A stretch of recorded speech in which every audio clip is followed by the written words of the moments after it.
News plus channel की सीधी बात में आप सबका स्वागत है। मैं हूं जीतू भाई पंड्या। पिछले 8 साल से बड़ौदा में न्यूज़ प्लस चैनल पे मेरी सीधी बात आती रही। राजनीति हो, धर्म हो या सामाजिक बात हो, मैं हर विषय पे बोलता रहा। पिछले 8 साल से ये चैनल चल रही है, मगर गुजराती में। बहुत सारे लोगों ने मुझे कहा कि आप हिंदी में बात करें। पता नहीं क्यों मैं वो हिम्मत नहीं जुटा पा रहा था। मुझे हमेशा ऐसा लगा कि मैं हिंदी में अपनी बात नहीं कह पाऊंगा। फिर बहुत सारे दोस्तों ने मुझे बार बार कहने पर भी मैं तैयार नहीं हुआ हिंदी में बात करने के लिए। इंग्लैंड में बड़ौदा का एक लड़का रहता था, आदित्य नाम था उसका। वहां पढ़ाई करने गया था। आदित्य ने मेरी वीडियो इंटरनेट पर देखी। उन्होंने मुझे इंग्लैंड से कहा कि जीतू भाई आप हिंदी में बात करें, मेरे बहुत सारे दोस्त हैं जो आपको समझ नहीं सकते हैं। आदित्य बड़ौदा आ गया, वापस आ गया। बड़ौदा में भी मेरी उनसे बहुत बातें हुई, मुलाकातें हुई। वो कहता रहा कि आप हिंदी में बात करें, मगर बात फिर आगे नहीं बढ़ी। आखिर में इंटरनेट पर, फेसबुक पर मुंबई की एक शबाना खान नाम की लड़की ने मेरे बहुत सारे वीडियो यूट्यूब पर देखे। वो हिंदी भाषी थी, गुजराती उन्हें आती नहीं थी। तो ये शबाना ने मुझे कहा कि मैं आपकी भावना समझ पाती हूँ, आपके शब्द नहीं समझ पाती हूँ, और मैं चाहती हूँ कि आप हिंदी में अपनी सीधी बात करें। मैंने उनको कहा कि मेरी हिंदी इतनी अच्छी नहीं है। फिर भी वो बहुत इंसिस्ट करती रही कि जब आपकी बात में सच्चाई है, भाषा की थोड़ी कमी भी रहेगी तो आप उसे भूल जाओ, और आप 15, 20, 25 सीधी बात करोगे तो आपकी हिंदी अपने आप निखर जाएगी।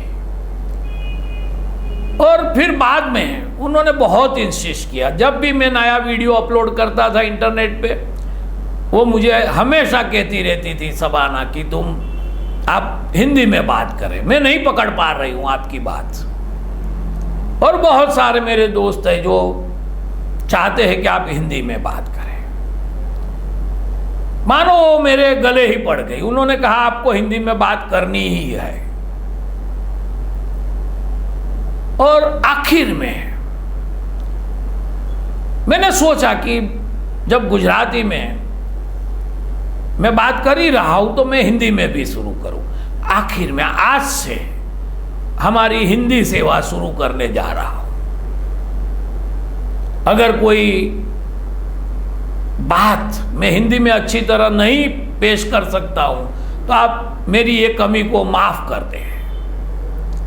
और मैं आदित्य, शबाना और मेरे बहुत सारे दोस्त हैं जिन्होंने मुझे बार बार कहने पे कह के ये हिंदी सेवा शुरू करने पे मजबूर किया है, उन सबका मैं आभार व्यक्त करता हूँ।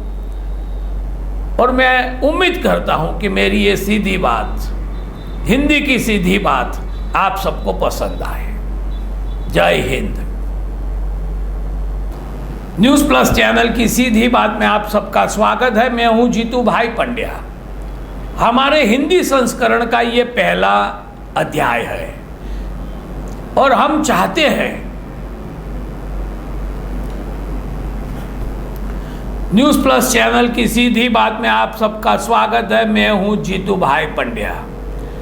न्यूज़ प्लस की ये हिंदी संस्करण का ये पहला चरण है। आज प्रथम दिन है और ना हम राजनीति की बात करना चाहेंगे, न राजकारण की बात करना चाहेंगे, न राजकीय पुरुषों की बात करना चाहेंगे। आज हम जो बात करना चाहते हैं, पहले एपिसोड में वो राम की बात करना चाहते हैं, रामायण की बात करना चाहते हैं, रामायण की खुशबू की बात करना चाहते हैं। भारत में शायद ही कोई होगा जिन्होंने रामायण पढ़ा नहीं हो, और कोई भी नहीं होगा जिन्होंने रामायण के बारे में सुना नहीं होगा, चाहे वो दूसरा धर्म वाला ही क्यों न हो। रामायण की बहुत बहुत सारी कथाएं प्रचलित है। आज मैं रामायण से एक अद्भुत पात्र की बात करना चाहता हूं, और ये अद्भुत पात्र राम नहीं है, न रावण है, न लक्ष्मण है। किसी को भी पूछा जाए कि रामायण का अद्भुत पात्र कौन है, तो सबको राम पसंद आएंगे, लक्ष्मण पसंद आएंगे। मगर रामायण में से सबसे अद्भुततम व्यक्तित्व अगर किसी का है तो वो उर्मिला जी का है। लक्ष्मण की पत्नी उर्मिला रामायण का अद्भुत चरित्र है। रामायण में जितनी सारी खूबियां है, पितृभक्ति है, भातृभक्ति है, देशभक्ति है, शौर्य की बात है, वो सब बात रामायण की जितनी सारी खूबियां है तो वो सब उर्मिला में है। मुझे कोई कहे कि आप किसे उत्तम चरित्रवान गिनेंगे, सीता माता को या उर्मिला जी को, तो मेरी पसंदगी उर्मिला है। माँ अद्भुत है, माँ का चरित्र भी अद्भुत है, ना नहीं कह पाएंगे। राम अद्भुत है, सीता अद्भुत है, रावण अद्भुत है, लक्ष्मण अद्भुत है, दशरथ अद्भुत है। मगर इन सब अद्भुत लोगों के बीच एक पात्र छूट गया है। अगर हम जिसे बहुत महत्व नहीं देते हैं, ऐसा एक अद्भुत पात्र है, वो लक्ष्मण पत्नी उर्मिला जी का है। और आज मैं जो प्रसंग कहने जा रहा हूं, कोई मुझे आके कह भी दे, खुद वाल्मीकि जी कह दे कि ये प्रसंग जीतू भाई जो आप कह रहे हैं वो मेरे रामायण में नहीं लिखा है, तुलसीदास जी भी कह दे कि ये बात बनी ही नहीं है, सिर्फ लोक कथा में ये बात चलती है, तो भी मैं कहूंगा कि ये जो कथा मैं कहने जा रहा हूं वो बड़ी अद्भुत है। और ऐसे मान लो कि ये कथा रामायण में है या नहीं है, क्या फर्क पड़ता है। वैसे देखा जाए तो भागवत में राधा जी का नाम ही नहीं आता है। कृष्ण भगवान का अद्भुत चरित्र उद्घाटन करने वाले भागवत में राधिका जी का एक भी प्रसंग नहीं है, राधा का नाम नहीं है। और हम पूरे हिंदुस्तान वासी कभी कृष्ण को अकेले बुलाना नहीं चाहते हैं, हम राधे कृष्ण कहते हैं, बड़े बड़े संत कहते हैं राधे कृष्ण। वो राधा नहीं है भागवत में, तो क्या फर्क पड़ता है। मैं एक आज आपको अद्भुत कहानी सुनाने जा रहा हूं। राम वनवास चले गए थे, लक्ष्मण जी उनके साथ गए, राम के साथ सीता माता भी वनवास गई। सीता माता ने कहा आप जहां रहोगी मैं भी वहीं रहूंगी, मैं आपके साथ रहूंगी, मैं आपकी धर्मपत्नी हूं, आपकी छाया हूं और मैं आपके साथ में रहूंगी। लक्ष्मण ने कहा कि मैं आपको छोड़ नहीं सकता, मेरे सिवाय आपकी सेवा कौन करेगा, तो मैं आपके साथ चलता हूं। और जब उर्मिला जी ने कहा लक्ष्मण को कि मैं आपके साथ आना चाहती हूं, लक्ष्मण जी ने कहा नहीं, आप महल में रहोगी, आप माताओं की सेवा करोगी। उर्मिला उदाहरण दे सकती थी कि अगर सीता माता वनवास जा सकती है तो मैं क्यों नहीं जा सकती, अगर राम अपनी पत्नी साथ ले जा सकते हैं तो मैं क्यों नहीं आ सकती। मगर उन्हें कुछ नहीं कहा। जैसे ही लक्ष्मण जी ने कहा आप यहीं रहोगी, उर्मिला जी ने उसका स्वीकार कर लिया। और फिर हुआ क्या, बरसों बीत गए, राम वन में है, वनवास में है, लक्ष्मण है, सीता जी है और उर्मिला जी अपने महल में है। एक दिन बड़ा शुभ दिन होगा, महामुनि नारद जी राम, सीता और लक्ष्मण को मिलके राम के दर्शन करके सीधे अयोध्या पहुंचे हैं।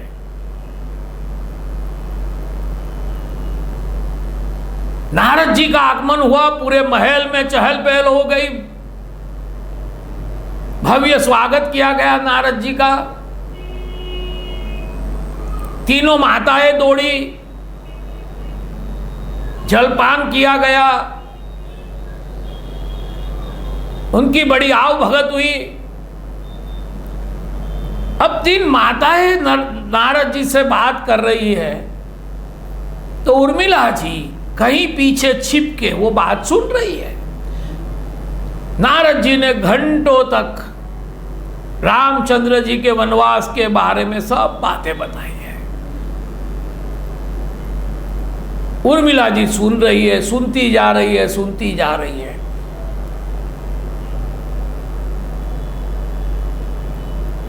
और घंटों बाद जब नारद जी का वार्तालाप खत्म हुआ, माता जी ने कहा कि आप थोड़ा विश्राम करें और फिर भोजन के लिए पधारे। नारद मुनि वहां से उठे, सिंहासन पे से जा रहे थे अपने कमरे की ओर, और उर्मिला जी ने आके नारद जी को वंदन किया है, प्रणाम किए। बिल्कुल सूख गई है, चेहरे पे कोई नूर नहीं है, शरीर में कोई ताकत नहीं है। कोई कह नहीं सकता कि एक राजकुमारी है, ये एक दशरथ के कुटुंब की एक बहू है। दासी जैसे हाल बना के रखे है, बाल बनाए नहीं है, महीने हो गए होंगे बाल नहीं बनाए।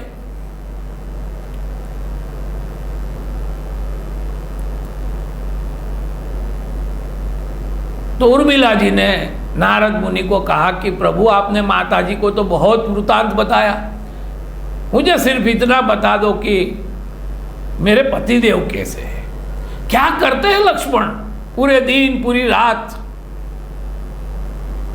नारद जी ने विस्तृत अहवाल दिया कि वो कैसी सेवा करते हैं। उन्होंने कहा मैं 7 दिन भगवान के साथ रहा हूं वनवास में,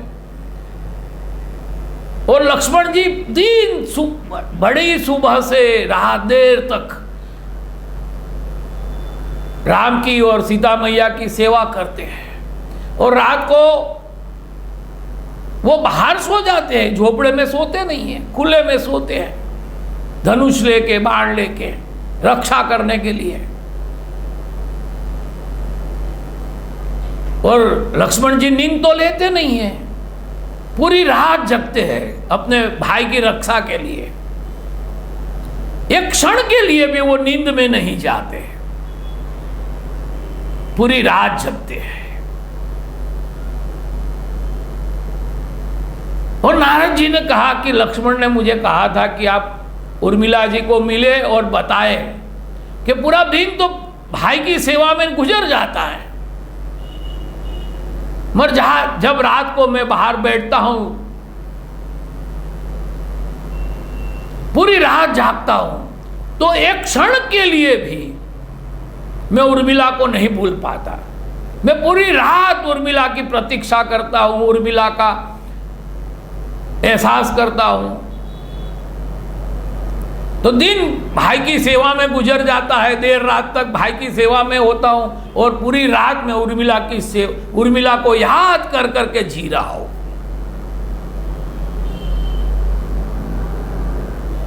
ये बात नारद जी ने उर्मिला जी को बताई, और नारद जी ने उर्मिला का जो देह देखा, उर्मिला की जो आकृति देखी, स्वरूप देखा, वो हिल गए। विरह की वो साक्षात मूर्ति बन के सामने खड़ी थी।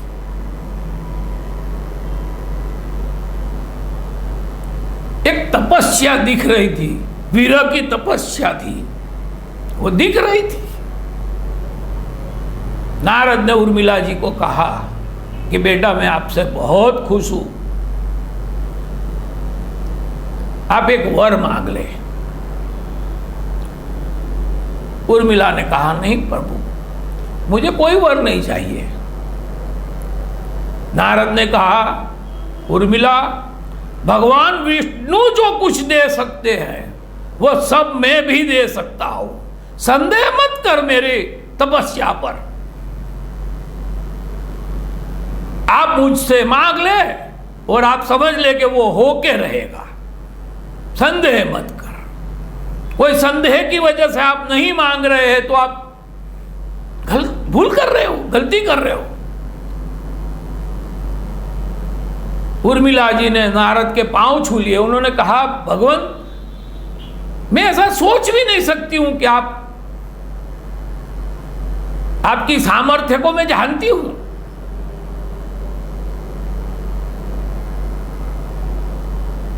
मुझे समय संदेह की वजह से आपसे कुछ नहीं मांग रही हूं, ऐसा नहीं है, मगर मुझे कुछ जरूरत नहीं है इसलिए नहीं मांग रही हूं। फिर नारद ने कहा कि नहीं बेटी, तू मांग ले आज। उर्मिला जी ने फिर हाथ जोड़े, उनकी आंखों से पानी बह रहा है, भाव विभोर हो गई है उर्मिला जी। उन्होंने कहा कि भगवंत, आप कहते हैं कि मुझे मांगना है, तो मैं आपसे एक ही बात मांगती हूं कि अब जब तक कि ये वनवास चले, जब तक कि मेरे पति वन में रहे, राम की सेवा में रहे, वहां तक मेरे पति मुझे भूल जाए, मेरे पति की विस्मृति हो जाए मेरे बारे में, क्योंकि वो रात को राम की सेवा करने की जगह, रात को राम भगवान को याद करने की वजह वो मुझे याद कर रहे हैं। मैं उनकी तपस्या का भंग करवा रही हूं। अगर आप में सामर्थ्य है, आप देना ही चाहते हैं, तो मुझे एक ही बात दे दे कि लक्ष्मण मुझे भूल जाए, वो मुझे एक क्षण के लिए भी याद न करे, मेरी विस्मृति हो जाए प्रभु।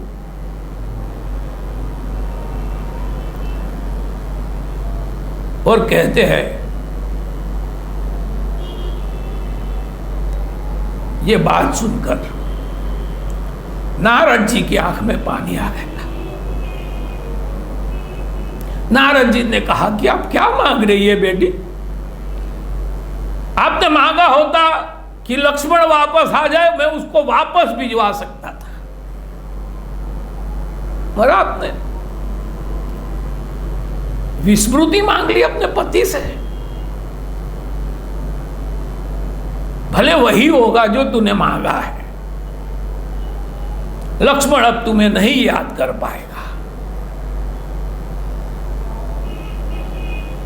नारद जी ने उर्मिला जी को वंदन किया, कहा कि देवी तुम महान हो। आज ये बात, उर्मिला जी की बात, हम विस्मृति में खो चुके हैं, हम ये बात भूल गए।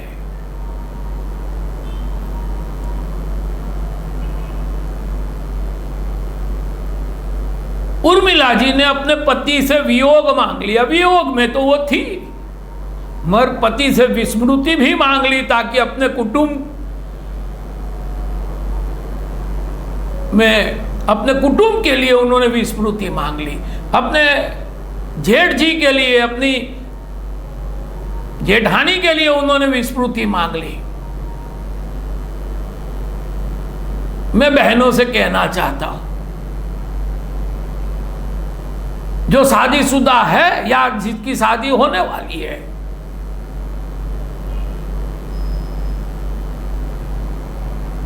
ये प्रयत्न करें कि कुटुंब का सुख किसमें है। मेरा पति मेरे कहने में हो, मेरा पति मेरी बात सुने, मेरा पति मेरा ही कहना माने, मेरा पति मेरा हो जाए, मेरी सास का ना हो, मेरे घर वालों का ना हो। मैं मेरी पति को अपने पल्लू से बांध के रखूं, ये जो सोच है आज की, वो गलत है, सरासर गलत है।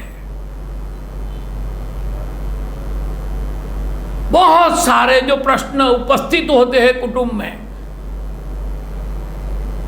मैं समझता हूं यहीं से उपस्थित होते हैं। आपके जो पति देव है वो कुटुंब के हैं, समाज के हैं और आपके भी है,